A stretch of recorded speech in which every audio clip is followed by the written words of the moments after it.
Hey, what's up mga kaibigan? Pasensya na po kayo kung medyo natagalan yung pag-upload ko nung continuation nung Senate hearing, ano.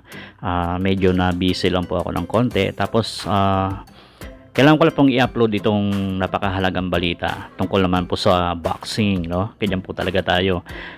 Mapa-legal na usapin, sports, or ano pa man. Kayang-kaya nating ano yan, pasukin. Alright, so meron po kasing bagong release na resolution or decision ang World Boxing Organization. May kinalaman po doon sa belt ni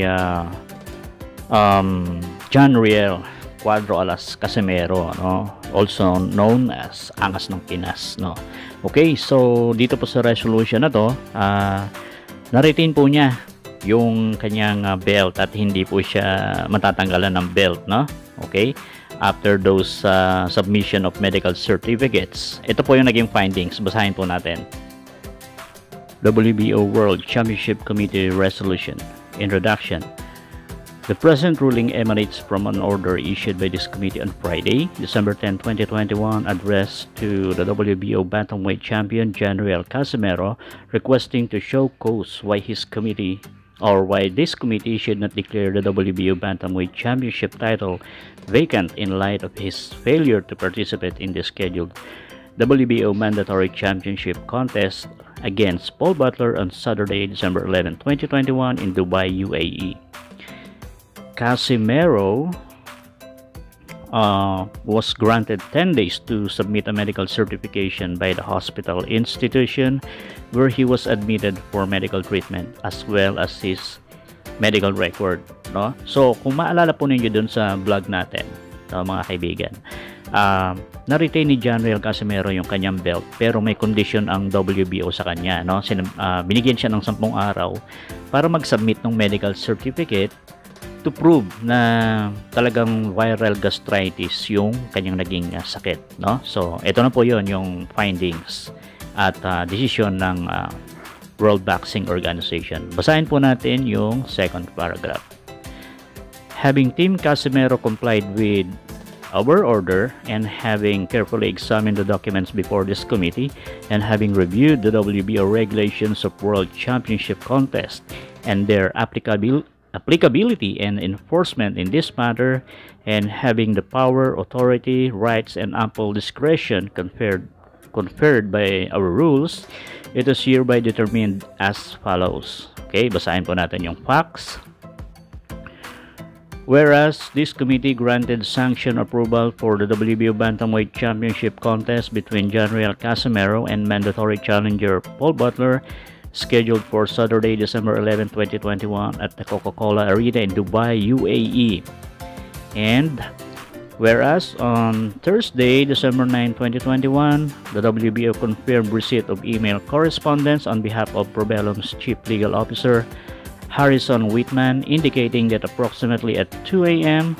local time in Dubai, General Casimero was admitted to the American Hospital Dubai in Dubai, UAE due to a medical condition, and therefore Casimero was unable to box as scheduled.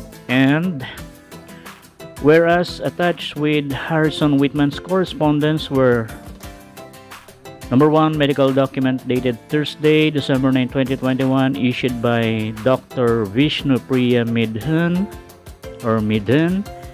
General Practitioner from the General Practitioner from the Dr. Rina Begum Clinic in Dubai, UAE, indicating as principal diagnosis vomiting, and specified and secondary diagnosis acute gastritis, dizziness and giddiness, other fatigue, and epigastric pain. Based on these findings, Casimero was provided numerous prescriptions. 2. Medical certification issued by the boxing vent physician Dr. Ahmed Khalifa, who after examining Casimero, diagnosed him as moderate to severe form of dehydration with viral gastritis and consequently declared unfit to box. Okay, so ito pong paragraph na to, tumutukoy dun sa mga medical professionals na sumuri, no? Sumuri kay General Casimero at pinatunayan nila, no, viral gastritis na talagang nangyari at nagkaroon at na-experience ni General Casimero. Therefore, pinatunayan nila na talagang unfit si Casimero para ituloy pa yung nasabing bout niya against Butler. And so, okay po. Kailangan po nating i-interpret paragraph per paragraph, no? Para po malinaw na maihatid ko, mai-convey ko yung ibig sabihin nitong legal document na ito, no? Sa lahat ng ating mga subscribers, supporters, lalo na yung mga boxing fans. Ano po? Alright? So, isunod po natin yung susunod na paragraph. Whereas, considering Casimero's medical condition and unavailability to fight Butler, Probellum informed the WBO that current number 10 rated WBO contender Joseph Agbeco was ready, willing and able to fight Butler and requested sanction approval. Ayan, regarding naman po sa paragraph na yan, no, dahil nga po hindi nakapaglaro si Janriel, ang naging replacement ay si Joseph Agbeco na meron din po tayong vlog tungkol dyan. No? Subalit, nagdesisyon po ang team ni Butler na huwag tanggapin yung laban kay Agbeco dahil interim belt lang yung paglalabanan nila. So, ang gusto ni Butler, dahil ang pinaghandaan niya yung championship belt, ang gusto niya talaga makalaban si Casimero. So, hindi po natuloy yung Butler-Agbeco dahil doon. Okay? At yan nga po ay sinaad din dito sa mga following paragraph. Basahin na lang natin. Sabi dito sa susunod na paragraph, whereas having this committee considered the aforementioned circumstances, granted sanction approval for an interim championship bout, meanwhile ordering Team Casimero to show cause within 10 days based on provided information and documents furnished by Probellum in support of the request. So yan na nga, pinaliwanag ko na po yan, no? Pangalawang paragraph, whereas Paul Butler and Joseph Agbeco both complied with the required weight limit for the... Yan, hindi na natuloy yan, ano, yung laban na yan. So, huwag na po nating bigyan ng pansin yan. Okay, yung susunod na paragraph, whereas on Sunday, December 12, 2021, the WBO confirmed written correspondence by Casimero's attorney. Ito, attorney ni Casimero, si Mr. Steve Pasiti, no, parang Italian or something, addressing the events that caused Casimero to withdraw from the bout. In support of the proceeding, Mr. Pasiti provided medical documents for the committee's consideration and requested that Casimero not be stripped his title and be granted the opportunity that, upon returning to active competition, reschedule the bout against Butler. So yun, si Mr. Steve Pasiti being the lawyer of Casimero, so represent niya syempre si Casimero, no? At sinabi nga niya yung dahilan or nagsubmit siya, no, through him, no, nagsubmit siya ng medical documents na sumusuporta doon sa claim ni Casimero or doon sa totoong nangyari sa kanya sa ospital. At sinasabi ng lawyer niya na dahil dito nakapag-comply sila, so marapat lamang na hindi matanggalan ng titulo si Casimero. Okay? So, susunod na paragraph, whereas on Tuesday, December 14, 2021, this committee responded to Mr. Pasiti's correspondence and granted Team Casimero 5 days to provide a medical prognosis as to when Janriel Casimero would return to active training to enforce the mandatory title defense against Butler. Okay, 5 days medical prognosis. All right, so whereas on Tuesday, December 14, 2021, in compliance with our order, Mr. Pasiti submitted a medical certification issued by Dr. Derek Moore, Chief of Emergency from the American Hospital Dubai, ratifying, ibig mo sabihin ratifying, kinukonfirm, no? Confirming or ratifying the diagnosis rendered by the other physicians who examined Casimero and indicated that Casimero's recovery prognosis was within 1 week upon discharge. And whereas on Tuesday, December 14, 2021, the committee received an email communication by Harrison Whitman on behalf of Probellum. Si Harrison Whitman naman po ay Probellum yung kanyang nire-represent, ano? Forwarding a YouTube video web link showing Team Casimero speaking in the Filipino language, allegedly talking about Casimero's medical situation, the Dubai Commission, and the appointed physician. Ayan, so itong si Harrison Whitman, meron po kasing upload, no, sila Jason, no? Sila Casimero. Yun nga yung parang pinaghihinalaan tuloy nung kampo ni Butler, no, na nagdududa sila na talaga bang may sakit si Casimero dahil dun sa YouTube video na yun. So parang medyo nagpahamak pa kanya, no, kila John Riel yung pagkaka-upload ng video na yan. So siguro next time ingat-ingat din sa pag-upload, pagla-live, kasi maaaring magamit, no? Tulad dito, ginamit na nga sa kanila yung video na yon, no? Ginamit against sa kanila.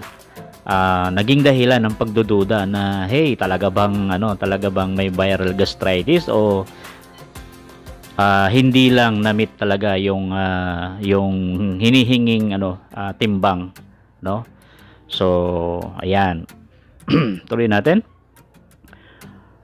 Whereas having Team Casimero complied with this committee's order and having the committee carefully consider the arguments on behalf of Team Casimero and having examined the submitted documents and medical certifications and having reviewed the WBO regulations of World Championship contest and their applicability and enforcement in this matter, and having the power, authority, rights, and ample discretion conferred by our rules, it is hereby determined as follows.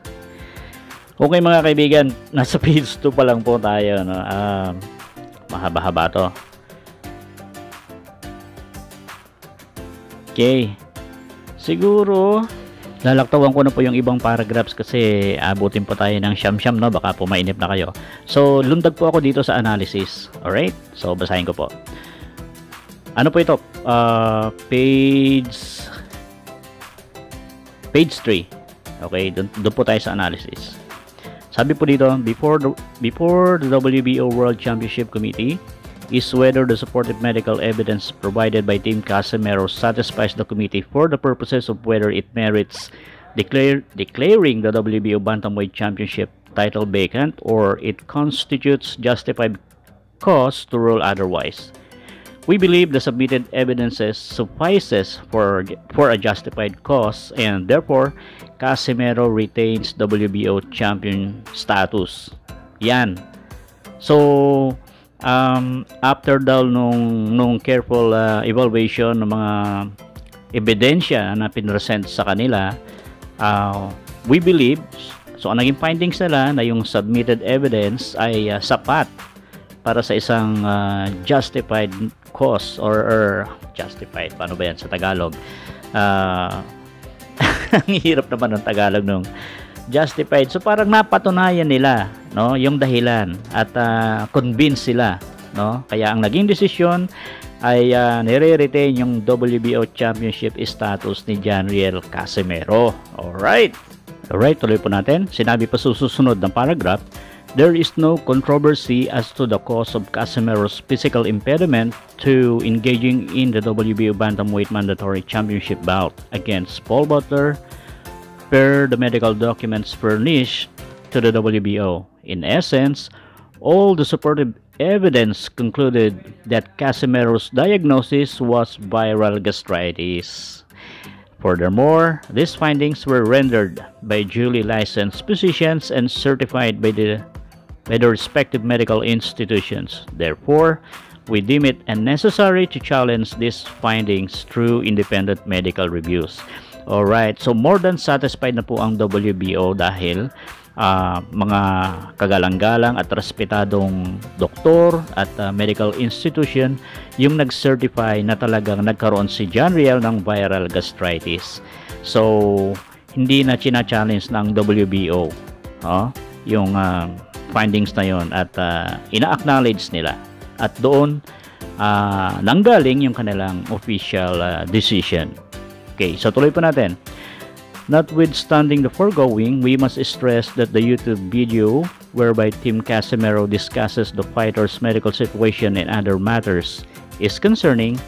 Nevertheless, even assuming whether Team Casimero probably incurred on the actions per the statements referred on the video, this committee must rely on the certified medical records provided and our governing rules and regulations.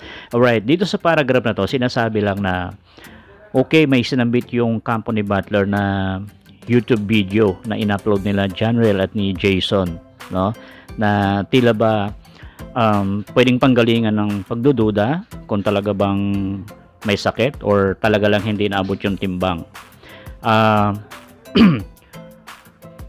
binigyan ng weight ng WBO yung official findings nitong mga respetadong doktor at medical institutions. Kasi nga naman, paano nila babaliin yung mga ebidensya, medical evidences na isinabit sa kanila, no? Alangan namang magsinungaling itong mga medical practitioners na to, nakasalalay ang kanilang pangalan. Hindi lang yun, yung mismong medical institution, no? Yung credibility at integrity, no, nung mga medical institution ang nakataya. So therefore, mas may weight, no? Mas may weight yung mga documents na ipinresenta sa kanila. Alright. Ayan, so muli laktawan po natin yung ibang paragraphs para hindi na tayo masyadong humaba mga kaibigan, ano? Excuse me. Lundag tayo ng page 4, paragraph 3. Paragraph 3. Okay, sabi po dito, now, in light of today's ruling and the pending discharge of the WBO mandatory in bantamweight division, this committee is granting probellum, which holds the promotional rights for the Casimero battle bout, to inform the WBO within the next 15 days upon issuance of this resolution whether they will reschedule the bout on a certain date and venue to proceed with the corresponding sanction approval process. Non-compliance with the term provided herein will result in the WBO Championship Committee proceeding according to our governing rules and regulations, and with probellum waiving all rights hereunder without further notice, summons, and or hearing. Alright, yung paragraph po na yan, sinasabi lang dyan na from the release nitong resolution na to, no? December 23, tama ba? Okay, merong 15 days ang probellum, no? Binibigyan sila ng WBO kasi probellum po yung promoter. Okay, so sila yung may promotional rights. Okay, so binibigyan ng WBO ang probellum ng 15 araw from receipt, no? Pagkatanggap nitong resolution na to, para mag-schedule ulit nung laban ni Butler saka ni Casimero. Kasi nga po si Butler ay player or boxer ng probellum. Okay? Kaya rin sila naman yung nag-promote kasi wala rin namang ibang nag-bid, no, during nung first bid or first bid process. Okay, so kapag nag-fail to comply ang probellum sa loob ng 15 araw, it is deemed na i-waive ng probellum yung kanyang lahat ng promotional rights. Alright, so ibig pong sabihin nito, pag natapos yung 15 araw at hindi nakapag-schedule ng panibagong laban ang probellum, no, maaaring mapunta yung promotional rights doon sa mga panibagong promoter na magpa-participate sa first bid. Magkakaroon po ng another first bid, no? So hindi natin alam kung magpa-participate ang MP promotion, so we never know. Or kung sino man na promoter yung mananalo doon sa first bid process na yon. Okay? So ituloy po natin yung next paragraph. Sabi dito, whereas if probellum proceeds with rescheduling the Casimero Butler WBO mandatory championship bout, all the provisions set forth per the first bid proceedings conducted on Thursday, October 1, 2021 at the WBO main offices in San Juan, Puerto Rico shall remain in full force and effect, but we modify conditions 3 and 4 by adding the following conditions. Okay, so yung 3 and 4 ang na-modify, pero basahin pa rin natin itong 1 and 2. Alright, number 1. In the event that General Casimero does not attend the official weigh-in for any reason whatsoever, the WBO Bantamweight Championship title will be declared vacant ipso facto. So sinasabi po diyan, kapag si General Casimero ay hindi nakapag-attend sa official weigh-in, no, dito sa susunod na schedule, para sa anumang dahilan, no, tatanggalin or ibabakante ng WBO yung belt automatically. Yan po yung ibig sabihin ng ipso facto, or ibig sabihin niyan ay essentially or necessarily, no, i-declare ng WBO yung Bantamweight Championship title belt. So siguro wala namang magiging dahilan, no, para hindi maka-attend. si Janriel Casimero. So ang mangyayari niyan, back to training siya, the soonest possible time, abutin agad yung timbang para wala ng aberya, no? Tapos pagkaalam natin, nandito na siya sa Pilipinas, parang lalaban sa Battle of the YouTubers basketball. Nako, ang risk diyan is yung injury na pwede niyang matamo, no? Wag naman sana, or better yet, pag nang sumali doon sa Battle of the YouTubers, i-focus na lang niya yung training ulit, no? Balik training na lang ulit kasi sayang itong another chance na binibigay sa kanya ng WBO. So bye, balik training na, bye. Okay, tuloy natin. Number 2, in the event that Janriel Casimero is injured or suffers an injury, refuses to fight, or is unavailable to participate, fight, or engage for any reason whatsoever, the WBO Bantamweight Championship title will be declared vacant, and Janriel Casimero shall be rated in the WBO Bantamweight World Ratings per the ABC and WBO rating criteria. Okay, so sinasabi lang po dito na kapag si Janriel Casimero ay yun nga, na-injured or ano ba yan, suffers an injury o ayaw lumaban or hindi siya available to participate, no? For any reason whatsoever, sa anumang dahilan, sabi dito, yung WBO Bantamweight Championship title, again, no, ibabakante ng WBO. Tapos magiging rated boxer na lang si Janriel. Ayun, hindi na siya champion. So rated boxer na lang siya ayon sa WBO rating criteria. Okay? Number 3, in the event that Paul Butler does not attend the official weigh-in for any reason whatsoever, the WBO Championship Committee shall withdraw mandatory challenger status designation and proceed to select the first available contender in the WBO Bantamweight division. Ito naman para kay Butler, kapag hindi naman naka-attend si Paul Butler sa official weigh-in para sa anumang dahilan, no, hindi na siya yung magiging mandatory challenger. I-withdraw ng WBO sa kanya yon at ibibigay or pipili sila ng sino mang deserving available contender, maybe yung next in rank, no? Yan.